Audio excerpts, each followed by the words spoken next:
परिवार वालों से बचने के लिए कुंज निकुंजों में घूमने लगे हरिराम व्यास जी।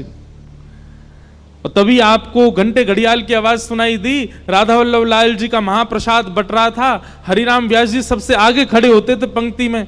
लेकिन आज परिवार वाले घूम रहे हैं वृंदावन में, तो इतना विलंब हो गया कि कैसे पहुंचे। अवसर पाकर के हरिराम व्यास जी दौड़े राधा वल्लभ जी के मंदिर की ओर। तब तक प्रसादी बट चुकी थी सब में।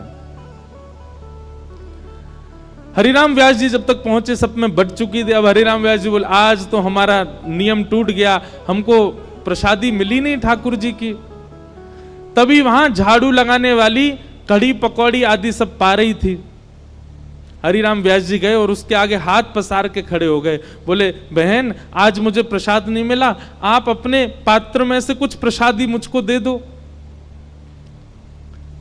अब यहां हरिराम व्यास जी उस मेहतरानी के आगे हाथ पसार के बैठे थे, इतने में ही उनका परिवार वाले सब वहीं आ गए और वो दूर से हरिराम व्यास जी को देख रहे थे। और सब घर के लोग बोले अरे राम राम राम, देखो ये व्यास जी क्या कर रहे हैं, इतने विप्र कुल के, इतने ऊंचे कुल के, इतने विद्वान हरिराम व्यास जी वृंदावन आके पागल हो गए, एक मेहतरानी के आगे हाथ पसार रहे हैं। मेहतरानी बोले कि मेरे यहां का प्रसाद आप ले नहीं सकते, मेरे हाथ का छुबा आप नहीं पा सकते नाथ। हरिराम व्यास जी बोले क्यों? बोले क्योंकि मैं मेहतरानी हूं, झाड़ू पोंछा लगाना मेरा काम है, आप मेरे हाथ का स्पर्श किया प्रसाद नहीं पा सकते। हरिराम व्यास जी बोले अरे प्रसाद मेरे हाथ में आवे चाहे तेरे हाथ में आवे, पर वो प्रसाद हमेशा प्रसाद ही कहलावे। प्रसाद जब भेद ना करे कि मैं विद्वान के हाथ में जा रहा हूं कि मैं मेहतरानी के हाथ में जा रहा हूं, तो फिर मैं और तू इतना भेद क्यों मान रहे हैं?